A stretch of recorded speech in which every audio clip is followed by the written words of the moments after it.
What's up, everybody? Welcome back to the channel. Today's a little bit different of a video. Today I'm going to be doing a holiday gift guide Q&A. I've had some people ask me, in my life, personal life, online, on Instagram, holiday gift giving for people who are obsessed or wanting to get into pickleball.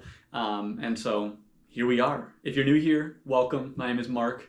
I post tournament videos, clips, videos like this every once in a while when things come up. And I post training videos, sort of like what I'm working on, road to 4.5, all that fun stuff, sort of duper updates, all these fun things. And so be sure to follow along if you are new. Welcome, happy holidays, Merry Christmas, all that fun stuff. And so today, this video is kind of going to be geared towards talking about gift giving, and so I have a lot of good tips in here from a seasoned veteran in the pickleball game. I've been playing now for I think 2.5 years, pretty consistently. I play 4 to 6 times per week, depending on the weather and depending what we got going on. So I'd like to think that these opinions come from an educated place. I think they also come from a place of not being a professional player. I think a lot of what we see on YouTube and on Instagram and all these places where you see paddle reviews, all this stuff, is coming from unlimited funds or getting free paddles or whatever it is. And so I think the cool part about this video, sorry, I'm just adjusting my notes here, is that it's going to be coming from a casual, I like to think of myself as a competitive casual player. My current duper is a 4.6. We can debate in the comments if we think I'm that high. I think I'm closer to a 4.2, 4.3. But this is coming from somebody who pays for their own stuff, has to think about price of things. We're not just buying a new paddle every 2 weeks when it goes bad or when it feels not perfect.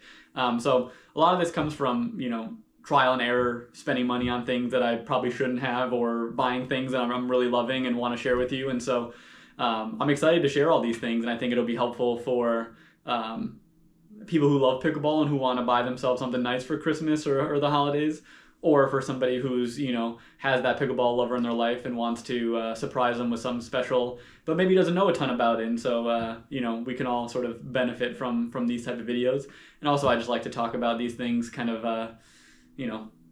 talking about pickleball is fun. So why not do it in any chance we can get? And so today, to kind of set the roadmap for today's video, we'll talk about a few different areas in terms of gift giving and pickleball essentials, I would say, and sort of different degrees or different sort of sub areas of those categories. And so you're gonna get a lot of information here. Feel free to save this video or to highlight certain parts. I'm gonna section it off, so if you want to refer back to it, looking at the order in which I talk about them, I'm gonna go in the order in which I have these written down. So if you ever need to refer back to it, it will be here, and you can always reference back to the things I'm talking about.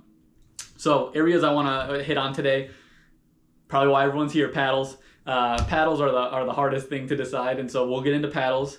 We're gonna get into footwear, both shoes and socks, because I have thoughts on socks. I know I'm weird. We'll get into balls, like pickleballs, like what you might buy, which is probably I would say the most common gift you're probably going to be giving. Paddles can get a little bit pricey, so if it's for a really close loved one, obviously you might be looking at the paddle section. Well, a little bit less expensive, and so I would say that might be an area to look at and say hey, here's a kind of a cheaper option that will allow someone to know that I'm still thinking about them and care about their hobbies, but without the big price tag of a new paddle. We'll talk about bags.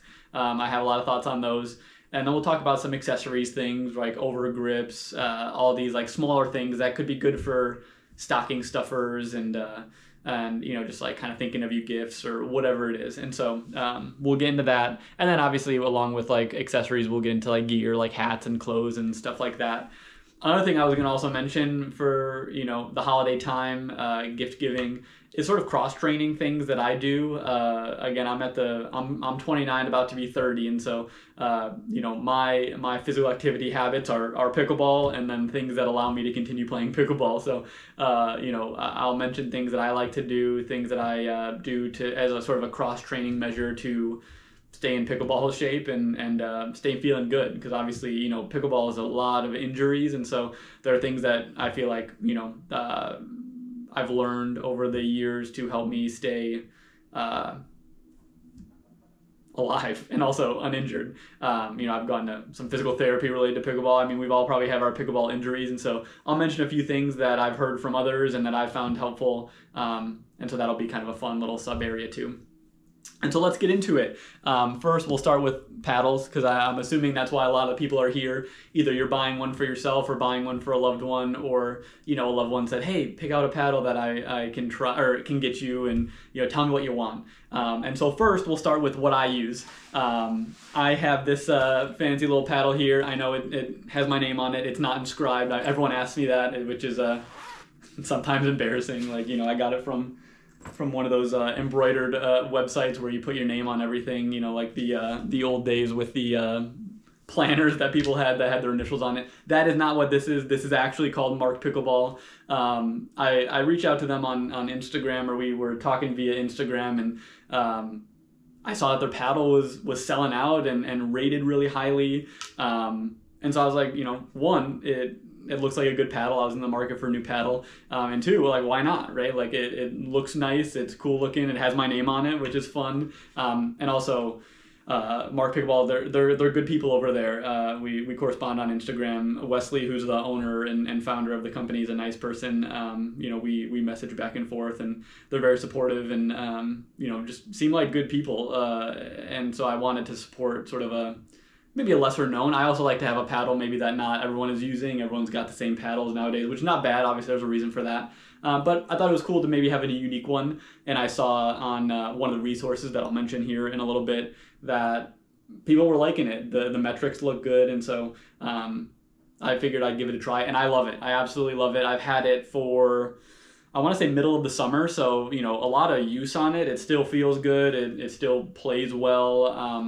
You know, I've noticed a huge benefit from, compared to my previous paddles, which were the Selkirk Invicta ones, like the really thin ones. They were good too. I enjoyed those, but very poppy, hard to control sometimes. This one, I get kind of the best of both worlds. A lot of control. A lot of power. I feel like speed ups from below the net I'm getting away with a little bit more than I probably should, and I think that's just kind of where the Gen 3, Gen 4 paddles are moving towards. And so I wanted to be on par with everybody else, not from like a following standpoint, but from I don't want to be at a disadvantage, which I think brings me to part two of paddle things I want to talk about. I've had a lot of people, especially recently, that are, you know, getting a paddle for a loved one, or, you know, trying to pick one out. They always ask me, like, is it worth the price tag? I think the answer to that is a little nuanced. I say yes and no. I think getting a paddle that is a little bit on the, again, you don't have to get the really expensive one, right? We're talking $300, right? Paddles are getting a little crazy. I think this one's like $150, and so it's kind of in the middle of that. I would answer, outside of the $300 ones, which I do not think are always worth the price, I think getting a paddle kind of in this range, maybe like a $95 and up range, I would say yes. And that's coming from a place of, I've played sports all my life. I played baseball when I was younger, another sport where things get pricey, things get expensive, but also a sport where having the right equipment is kind of important. I didn't want to be at a disadvantage. I felt like I was going in against these new, you know, Yola paddles, these new, you know, Selkirk, whatever their new one's called that I always forget the name of, just being at a disadvantage. And I think if you're playing this with an idea where you want to win, again, not everyone wants to be that competitive player, which I understand. If you want to win rec games and do all these things and have fun, but also like have the paddle respond to sort of how you're playing, I do think it's worth it. Again, I likened it to, when friends ask me, I liken it to, again, a baseball example. If I'm going into a tournament and everyone's using, you know, metal bats, you know, it doesn't necessarily matter what the metal bat brand is, right? If I want, you know, Rawlings versus Easton versus whatever, right? I don't think it necessarily matters in that context, right? So whatever paddle brand you want to use, I think that would be up to you. And I'll give you some resources here in a second on how you might pick that. But I also don't want to go in with a wooden bat, right? And I think it got to the point where I felt like I was going in with a wooden bat.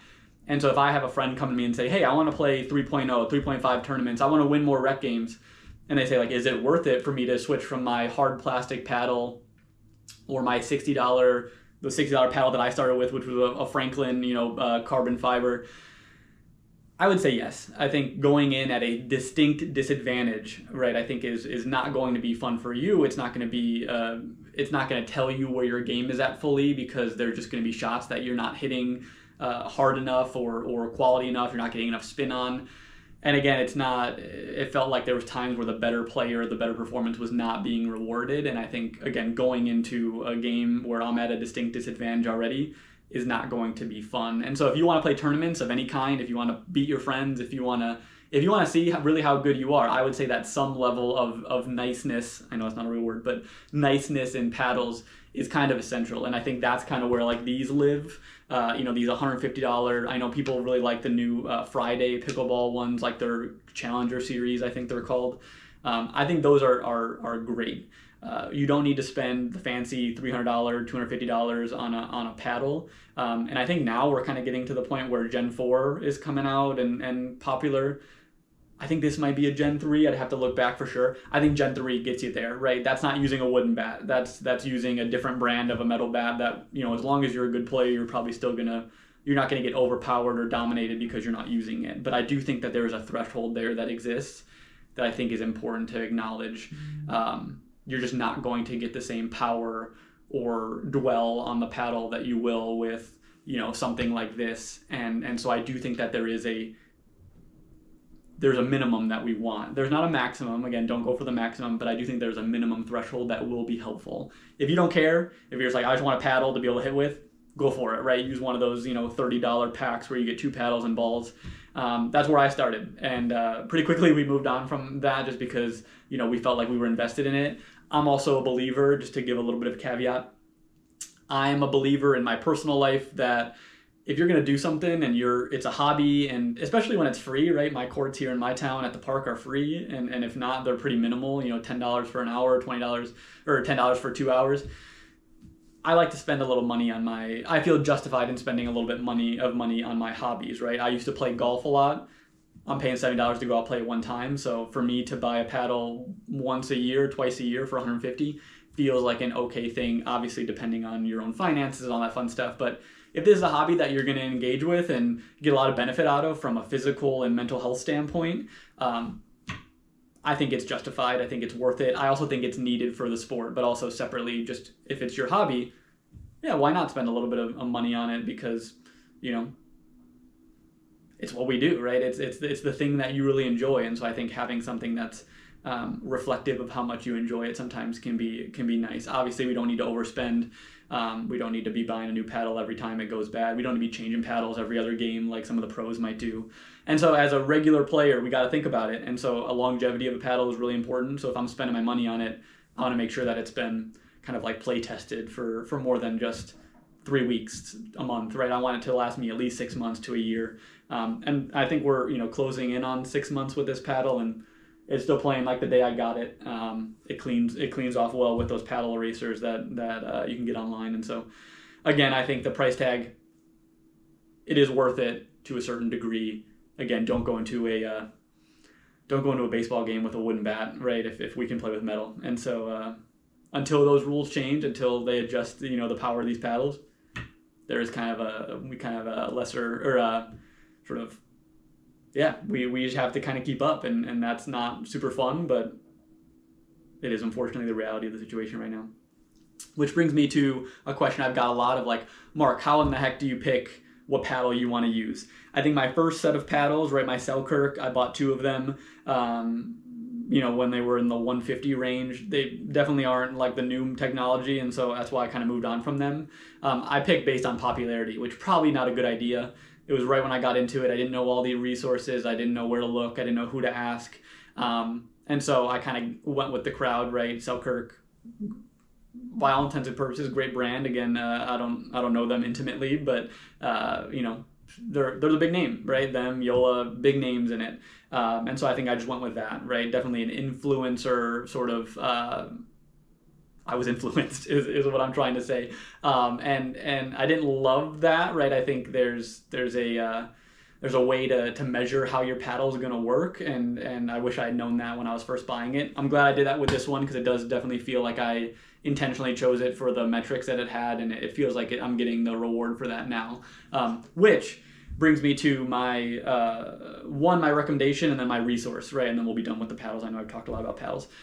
One, the recommendation I have for friends, right? I have a lot of people come to me and ask, Mark, what kind of paddle should I get? Very loaded question. Again, I do have that recommendation of getting one that it doesn't feel like you're going into a baseball tournament with a wooden bat, right, as I've referenced already. The way that I figure that out is, what's your style of play, right? So when someone asks me that, I turn it kind of back on them and I say, what do you want to do, right? Like, what is your style of play? Are you a banger? Or do you want to hit the ball hard? Do you want to win hands battles? Do you find yourself in a lot of hands battles that you're not winning that you want to get? Do you dink a lot? Do you spin the ball when you return it? Do you spin the ball when you serve it, right? All these things are important. And obviously I can ask friends that question. I can ask people that question. I can prompt people on those questions. But really that's going to be up to you, right? When I bought my paddle, I said, when I first bought my other paddles, I said like, ooh, I feel like I'm really good with touch and with spin, but I want some pop. And so I'm going to buy a paddle that gives me that. And I think that was a mistake from me. And so I think there's one school of thought where you buy a paddle to fill the holes that you currently have in your game. I don't think there's anything wrong with that. That is one style. I didn't love that, but that is one thing that you can do. The other side, which is what I recommend to people, is to lean into what you're already good at, right? If I'm playing against somebody and they're bangers, but I want to dink, I'm probably going to be better off trying to dink with them, right? Get them to play my game. And so why would I buy a paddle that's going to fit a style of play that I don't love or a tendency that I already have, right? I'm a believer that every person when they play has a natural tendency towards something, right? If I'm really good with touch on the ball, right? Spin on the ball. Like, why would I not become more of a dropper or a spin person? I don't know if that's a real way to say it, but you know what I mean. I come from a baseball background, so I was naturally a banger when I first started. So yeah, why would I not lean into that? I definitely drive the ball more than I drop it, and so why would I get a paddle that is more about, I had a Selkirk Lux. I forgot that was in there too. I blocked that one out of my memory. That one took away all of the power that I had in it, right? And so I have to hit the ball as hard as I can to get the ball to go fast. But that's what I want to do. And so after a certain amount of time, I was like, I cannot do this, right? I bought a paddle to be a touch player, and that's not really me, right? And so I recommend people to accentuate your strengths. I think we all have strengths, whatever those are, find those for yourself. I'm sure as you play, those will naturally make themselves known, and lean into that. And so for me, I wanted to win hands battles, so I was looking at pop. I want to hit the ball hard, so I was looking at power. But also, I wanted to allow myself some to get better at dinking. So I did look at how much it's dwelling on the face, what the sit time on it is, and so that brings me to kind of my next resource that I really used.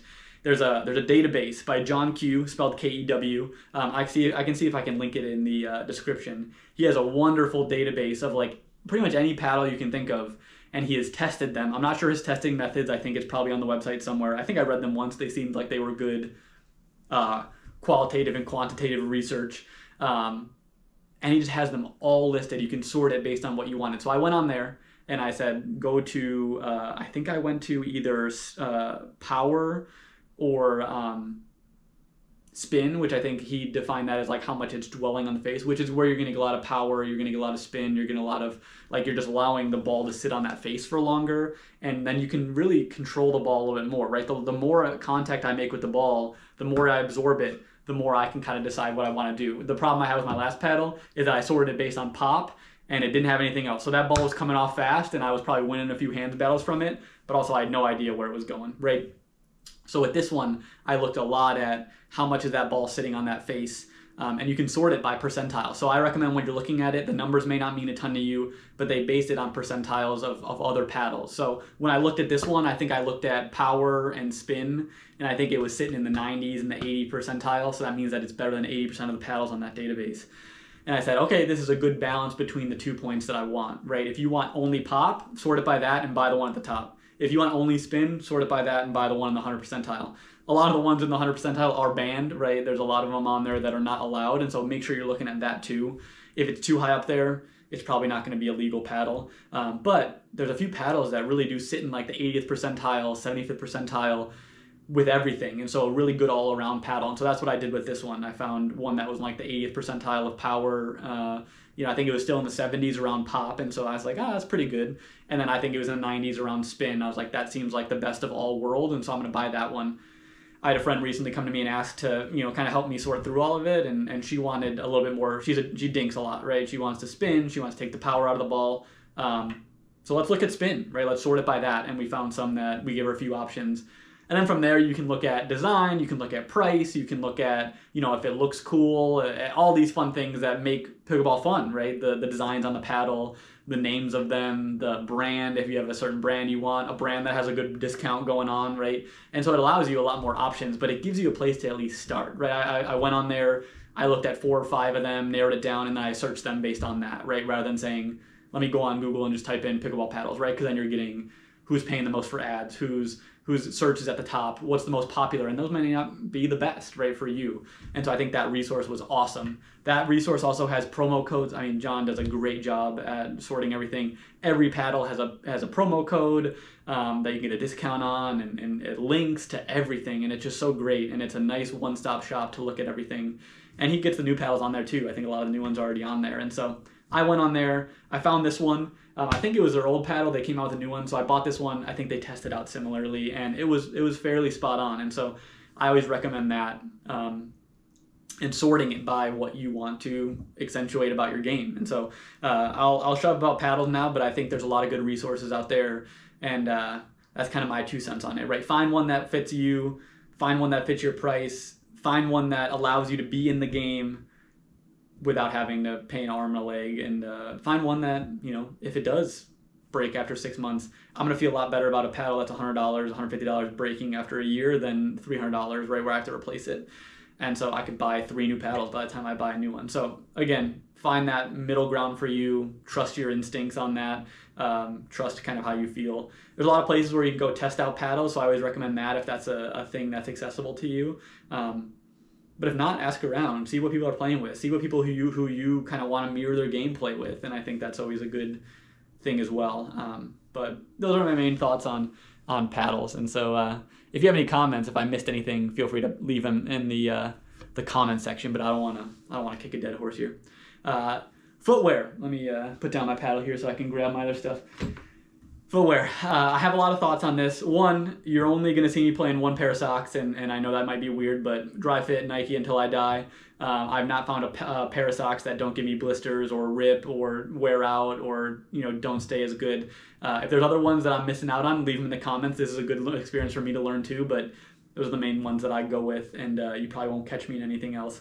I played with the Costco Pumas that probably everyone in the world has because they're great socks and they're very cheap. I played with those for a little while, and they're just too thick, right? Like I was getting blisters, my feet were kind of shifting around in it. I also think that anytime my foot is not doing exactly what I want it to do is where you're going to have a higher risk of injury.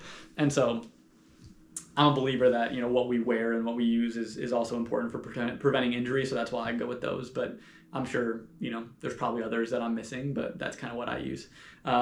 Shoes. A lot of thoughts about shoes. I first started with Asics, just their normal court shoe. I think they're like $60. Those wore out probably within like 3 months, so I've not gone back to those. I don't hate them. They were fine for the price. I think it just depends on if you want a lower price point, right, the $50, $60 and just replace them twice a year. I think that's a great approach. What I have found is these right here.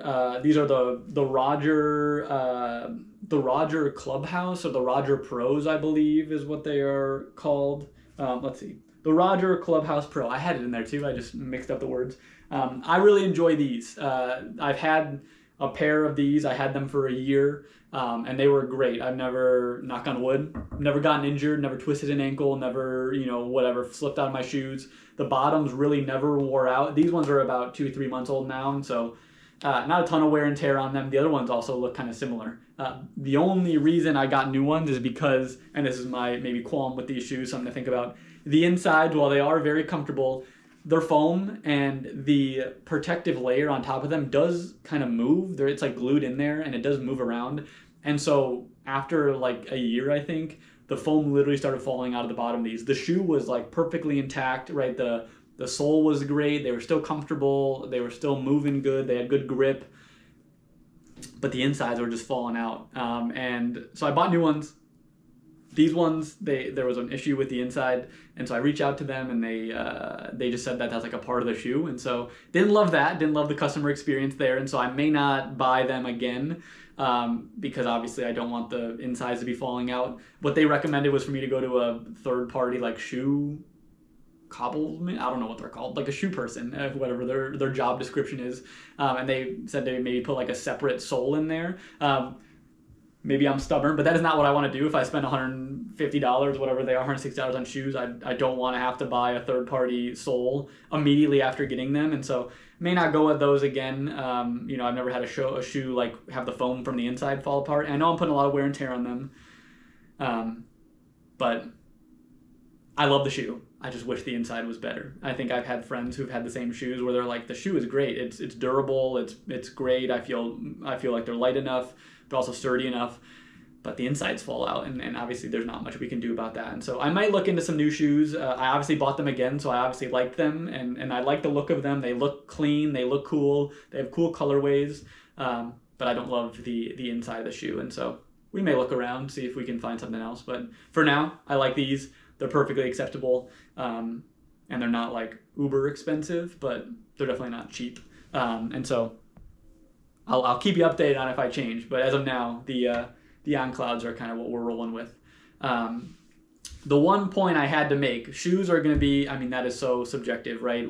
If you have a wide foot, a tall foot, a low arch, high arch, all these things that I don't know enough about. The one thing I will say about learning over the couple of years I've been playing pickleball, I recommend finding a rubber sole. I had a gel sole at the beginning. My wife also had some New Balances that I think had gel soles, and they were great for indoor if we're playing on a basketball court. I don't play much on basketball courts nowadays, or like, you know, just gym floors. And so they're great for that, right? Gel soles are great for that. You're going to get a lot of grip. I mean, they're like basketball shoes, right? Rubber, I would say, is way better if you're playing on a concrete or like an outdoor surface. The gel, like, it would get torn up out there on the concrete, right? Just gripping more, it's pulling at it more than the gym floor will.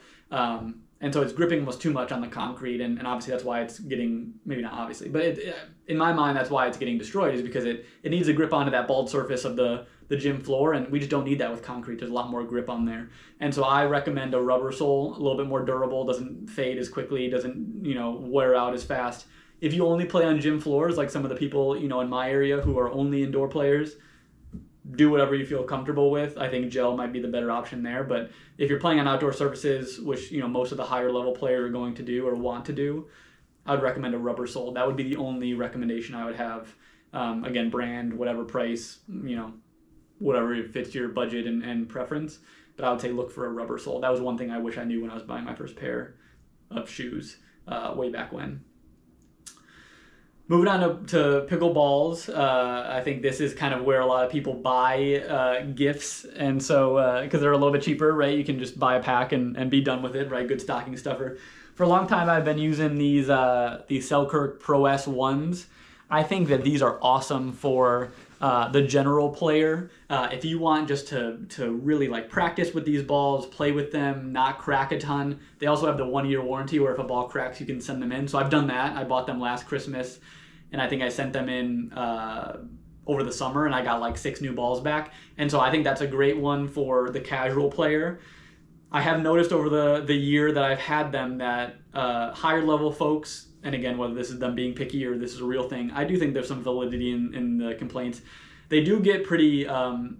I don't know if that's a real word or not. They get oval shaped. I don't know if you can, let's see if I can find one that's been played with.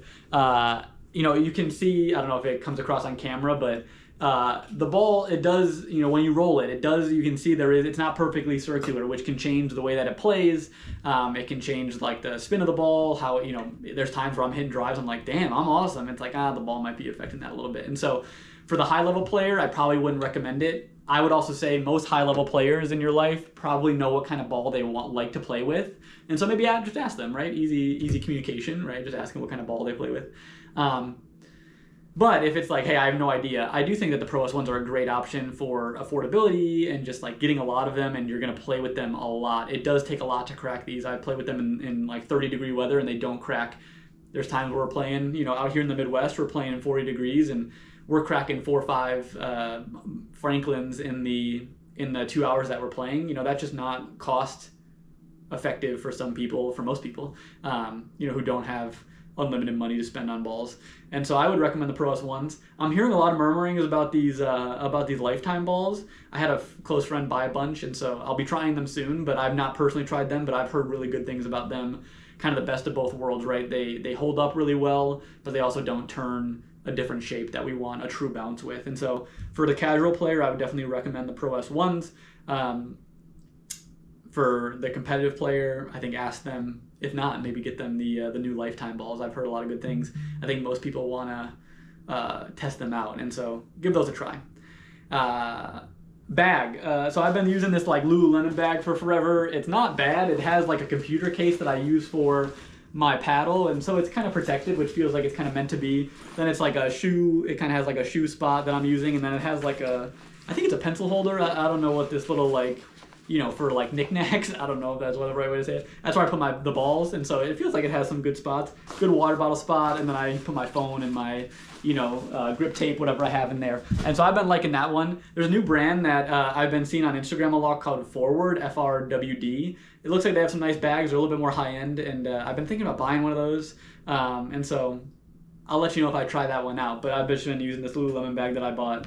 I think I used to use it for work, but now I work from home, so I transitioned it over. My wife had just like a regular like gym bag that she uses, and she feels good about that one. But I think anything really, what you're looking for when you look at these is just, is there a spot to put my paddle? Is there a spot where my water may not spill on my paddle or on my shoes? Is there a spot to put balls? Is there a spot for everything, right? These like main 5-6 things that we're bringing. And so, this one does a job, but, I've seen people use, those like string bags that I used to use for basketball back in the day. I've seen people use like the fancy like Selkirk bags that can be a little bit bulky but carry a lot of stuff. So really it's up to you what your price point is, what you're hoping to do. If you're wearing your shoes to the court and you're just bringing a paddle and a drink, you can carry it if you want. You don't need a bag, but I've had some good luck with this one, and there's some other ones I might be trying out here soon. Overgrip and like different accessories. I use the Selkirk overgrip. They sell it at my local like Dick's Sporting Goods and Shields and all that fun stuff for 3-pack for $12. So I think it's pretty good. I used to just use the stock grip for everything, but I use this and now I'm never going back. I'm replacing this like once a month. I think it's amazing. I think it feels like I have a better handle on the paddle, more control of what I'm doing with the paddle, and so I recommend that. That's a good stocking stuffer too. Is just these plain white overgrips from Selkirk, and so I'm a big fan of these. If you're looking for, again, just stocking stuffers. Obviously an essential for pickleball, right? We're using a lot of clothing, hats, all the things to protect from the sun and wind and cold and warm and all that, right? I think that really any athletic clothing is going to be nice. I think outside of socks, I think it really just like a brand preference for each person. I normally go with, I have a lot of Lululemon that my wife got me. I've gotten the All in Motion, which is a nice sort of cheaper option. I've gotten shorts from Costco, which I'm a big fan of Costco, things like that. Hats, really anything that's breathable. I got at a tournament, I won like a raffle for this Paddle Tech hat, which I think is nice. It has like the holes in the back, so it keeps for breathability. But really, anything that is kind of built for athletic use is not going to be that far off from pickleball use, right? It's not like you need anything special compared to other sports or other activities, and so really you can't really go wrong with anything athletic related. The other thing I was going to mention, which I've had a lot of people ask me about too, is cross training, right? Like, what do you do outside of pickleball to either not get injured or stay in shape or stay limber and nimble on the court? Personally, I'm a Peloton guy. Judge me if you'd like, but I think cycling and these like lower level, lower stress body activities is one that I think has been recommended to me by physical therapists and other folks. I think pickleball can be really hard on the hips and knees and feet, and so I don't want to add to that, right? So a lot of like jumping, a lot of pounding, a lot of running, not going to be great, I would say, for the knees, which is what I'm really focused on, my hips, a lot of twisting in pickleball. So I try to do things that will strengthen those things. So weight training, but more like for longevity. So like squats and lunges and flexibility and things that will help me prevent from being, not that we can fully prevent injury, but I try my best to do things like that. I think the Peloton's a great option for keeping my legs strong and loose and in shape and sort of conditioned without putting a ton more stress on my body, because we know pickleball puts a lot of stress on your body, right? There's a reason why people get injured. There's a reason why people are seeing a lot more physical. I'm for sure a lot of physical therapists are seeing a lot more people. And so I do the Peloton. That was one that my physical therapist recommended me to continue doing, along with some just strengthening of my legs and hips. And so that's always a good place to start. I know Peloton too, they have programs, which is fun. I'll do a program from time to time. They have a program specifically for pickleball. I don't know if that was because they are pickleball fans or they wanted to kind of get in with the craze, but nonetheless, it's here and it's fun. And that's a lot of leg work, stretching, dynamic exercises, sort of like moving upper body and lower body at the same time. And so there's some cool things out there that are designed for pickleball, by people who do strength training for a living. And so I'll defer to them on kind of like what the correct cross training looks like, but that's kind of what I've been finding, and knock on wood again, haven't gotten injured yet. Don't plan to be injured, but that I'm sure will happen. But these are the ways that I prevent that as best as I can. Obviously stretching before playing, all that fun stuff that sometimes I'm not always good about, but probably will be as I get into my 30s. And I think that again, finding some exercises that are fun for you, but also don't add any more strain to your body. I've also heard swimming's a big one. I'm not a huge swimmer, but I've had a lot of people that I play with say that they do swimming, more of like these decompression, sort of like, if pickleball is my main thing, which if you're watching, I'm assuming it might be. What I think is more important is, how do I find exercises that supplement my desire to continue to play pickleball for as long as I can, not necessarily, what might be best for how strong I want to be or whatever it is, right? And so, those are the main ones that I have been thinking about. Thanks for watching if you made it this far. If you have any questions, feel free to leave them in the comments. Again, I respond to every single comment. I'm sure I missed out on something that somebody had a burning question about for gift giving or for getting into pickleball for the first time for yourself. Maybe you got gifted a paddle and you don't know what shoes you want to get. And so feel free to refer back to this guide. My opinions on the products probably will change, but my opinions on the structure of the purchase will not, right? I think these are ones that I've come to after a long time doing it. Again, maybe I'll find a paddle that I like better than this one, but the idea that I'm going to find a paddle that fits my play style and tests out well and isn't just based on the product name is probably what I'll go with for a long time. And so again, while the names on the paddle, on the shoes might change, the structure in which I go about buying them and choosing them don't. And I think that's what I'm hoping to share with everybody else and highlight, because I wish I knew these things when I first started. So, which is why I do a lot of the things that I do on here, is to share knowledge that I've gathered and welcome new people into pickleball, because hopefully it continues to grow, and it seems like it will. A lot of places are putting a lot of investment into it. So welcome on the journey. I'm excited to have you.